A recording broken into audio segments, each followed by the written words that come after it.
Hello, magical beings and beautiful souls. Welcome here to my YouTube channel at Wellness Wave Creations.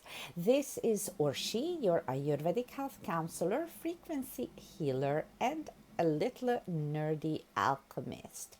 And today, as I promised you guys in my previous video, which we're going to link here for your convenience, where I spoke to you guys about prana, about chi, about ki, however way you guys know, this life force energy without which there is no vitality and there's no life. And I promise that I will be taking that conversation further today into how this shows up in our foods. Okay, so there's a couple of things that I'd like to share with you first and foremost, which if you scroll down on this channel, which if you resonate, please subscribe, like, follow, do whatever. Check my Facebook page for additional content, also under the same name at Wellness Wave Creations, which we're going to link here for you. And then you're going to be finding a lot of content about healthy eating guidelines, about how it's important and perhaps even more important of how we eat and how we actually treat the ritual of eating and how that affects our digestion, even more so than what we eat. But I mean, if we were to combine both the how and the what, then that will automatically and immediately improve your digestive system. If you're anything like me, women after giving birth, every time when we have got hormonal issues, every time if you're thinking of menopause, but you're thinking of even, your children and puberty, or any other time throughout our lives, what's most important is how the digestive system operates. You need to know that there are two major connectors between the body and the mind. One is the food channel, the other is the breath channel. I'm not going to talk about the breath channel today, even though we could do a brand new video on pranayama exercises and how breathing and breath work is so super beneficial. And the sister science to Ayurveda is yoga, for a good reason. But today I want to focus on the digestive system, as I know so many of our digestive tracts are violated. Okay, so number one, how we eat is more important than what we eat. Really, truly, if you look at society, how we rush, how we have got a lot of distractions while we're eating, that automatically will compromise the digestive tract. For example, speaking and chewing don't go very well with each other. If you're not chewing well, which is where the digestion starts, is always in the mouth. So a lot of people are thinking further down. They're thinking more about the stomach or more about the intestines, which of course they're very vital in the digestive processes, but it all starts in the mouth. So imagine if you actually paid attention to the food, because that's going to convert to you.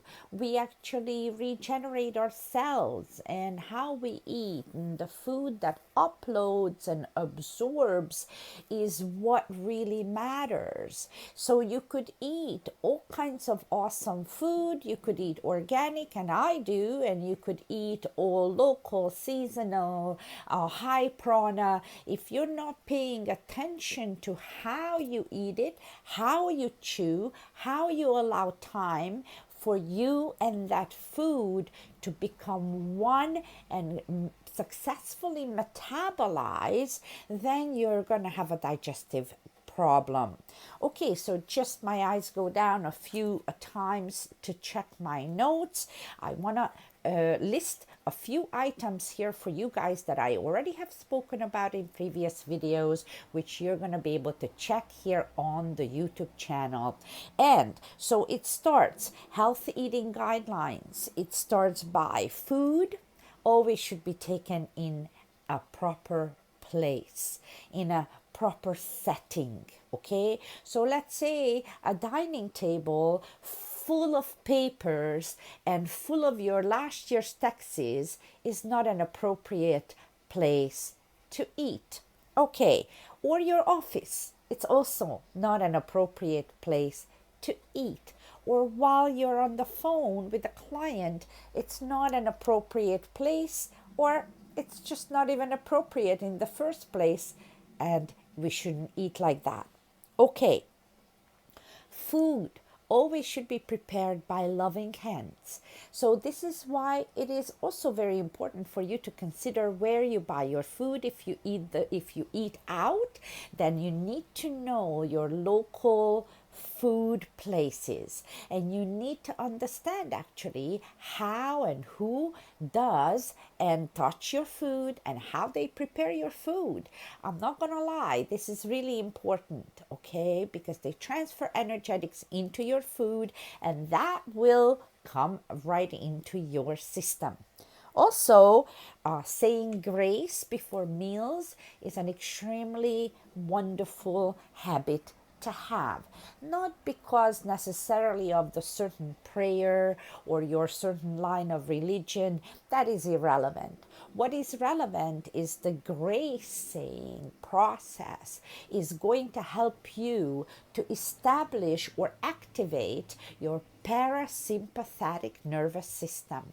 And when your parasympathetic nervous system is activated, in essence, what you have now is the right environment to digest. You're in a true restful position where the body is able to take that food in and properly digest. Okay, so this is really important for that reason. It just slows you down before you start eating. Okay, you should take your food in always without distraction, like I said, in the first place, where you eat and how you eat. You shouldn't eat in an environment that's full of buzzing around and other people coming, going, and causing all kinds of distraction around you energetically, or that will affect your five senses too much, okay? So let's say too much noise would be one of those examples. Okay, now food should be also taken in with the proper frame of mind, where you're really focused on the food, on the flavors, on how it really feels so good. You become one with the food. So you don't want your mind elsewhere, but on the food. It should be chewed until the consistency is really papy. This is really important. Women, men, children, all of you, all of us, you guys. The most important part of digestion is the chewing. And the reason for that is because when that chewing process happens, and it doesn't matter how many times, some rules are saying this many times you should chew, like you should really how many times, and no, it's just as long as it's papy. So you got to know that you're really processing it in the mouth so that the enzymes, the right enzymes, are able to emerge in and understand that message of what kind of food you're eating. Yes, indeed, that universal intelligence in your body understands based on the flavors and will excrete the right enzymes to break down that food. This is really critical. Especially, I'm telling you guys this because I am a prime example of the crappiest digestive tract and the laziest digestive system on the face of earth. And after I gave birth, it just became a real downhill, man. Let me tell you some, okay? So I have taken almost 16, 17 years of my life to put my digestive tract in order, and I'm still ongoing. So Now, I also see that many people purchase a lot of products to help their digestive system, which, hey, there are many awesome products. In this space at Wellness Wave Creations, I also distribute or sell some products and also deal with the distribution of some high-end progressive technologies that will really be a key component to your entire biofield and digestive tract. However, I also believe doing what's most important, what's most fundamental. I don't believe in making all of the zillions of mistakes and then just taking a pill for it. So now the digestive system is going to be okay, because it's not going to be okay. I promise you that. You got to always build a house from bottom up. Nobody builds a house from top down. Okay, so you need to understand that we need to go back to the basics, to the fundamentals. And if you were just to take the basic food guidelines that I am describing here for you, and please, you're welcome to go check out the other YouTube videos. I have got a whole conscious mindful eating series here on the channel. Then that alone will help you huge in your digestive tract, as long as you're willing to implement those habits. And they're not difficult habits, but you need to be mindful in order to implement it every day. So you bring it down, you integrate it. You don't just read it, you don't just watch the videos, please. I would love you guys just to simply integrate it into your system, and it will make a huge difference in your digestion. Okay, so food should be warm. Hello, this is a big one, So I know that there are all of you beautiful people that do your vegetarian, raw, vegan, this, that. But you know what? I'm going to tell you something. It is extremely difficult to digest that way. I'm sorry. Okay, and there are also many instances that we understand in Ayurveda where it is really critical for someone to eat warm. Even if you don't eat warm, let's say, of course, because I love fresh salads as well. Everybody does, and so you should.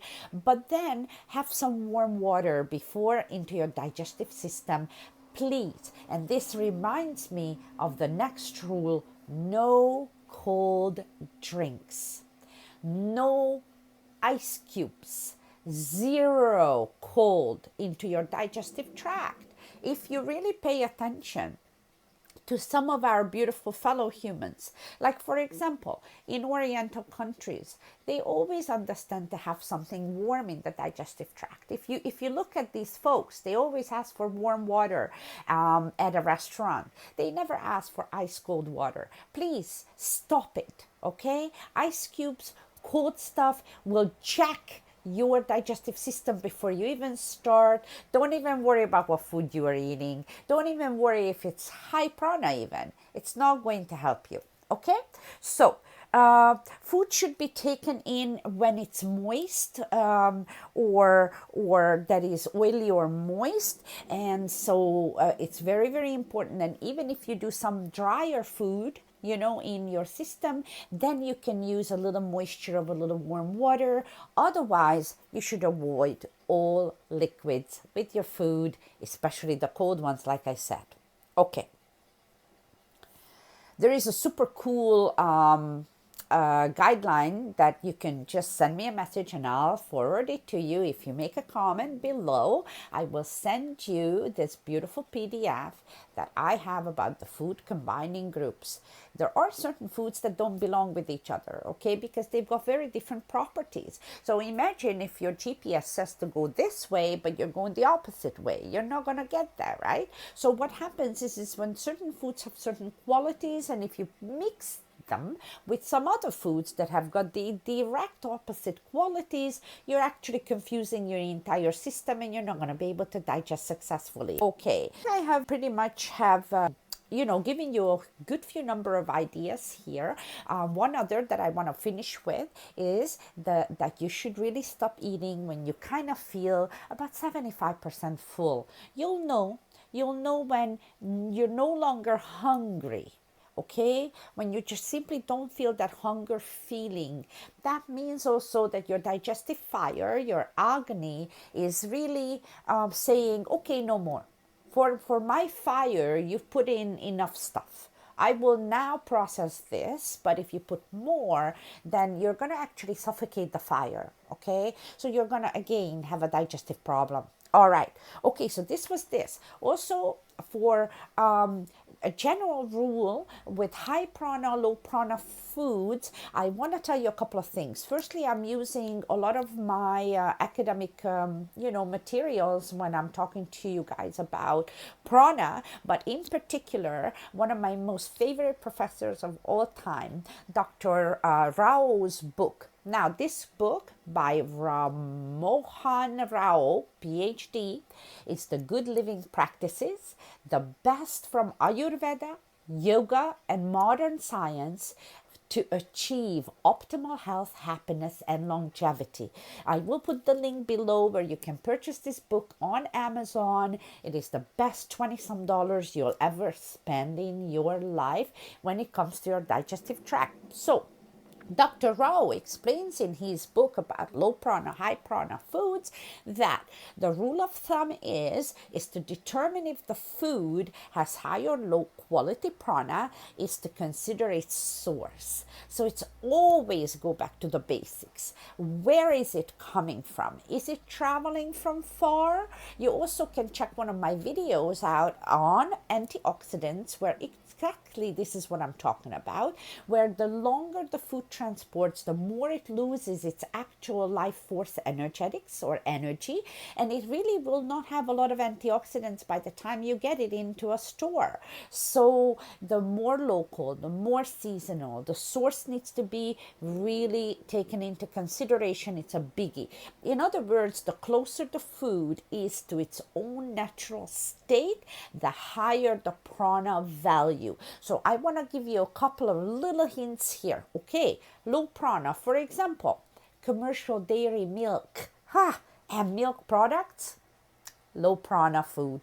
Okay, deep fried veggies is a medium prana food. Okay, naturally ripened fruit, where you just take it off the tree or the vine, is a high prana food. Okay, let me give you another example. As much as I like meat, red meat is actually a low prana food. Vegetable in season is a high prana food.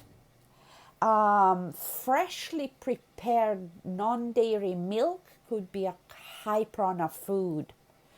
A fruit that's not in season is a medium prana food. I hope that this gives you some sort of an idea. Okay, canned foods, low prana. Canned drinks, well, let's not even talk about that, but definitely low prana. Highly bleached flour is low prana food. Deep fried meat-based foods are also low prana food. Now, high prana, freshly baked goods or foods are high prana food.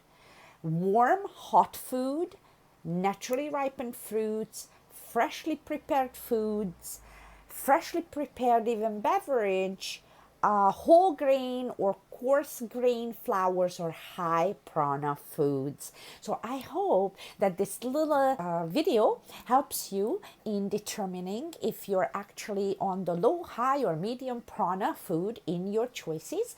And I wish you all the best, and I'll be back very soon with some new video about some sort of energy frequency. I'm not sure what the topic will be yet, but I can't wait to see you around. Namaste. Don't forget to subscribe, like, do, comment, and let me help these messages across the globe to as many human beings as possible. Namaste.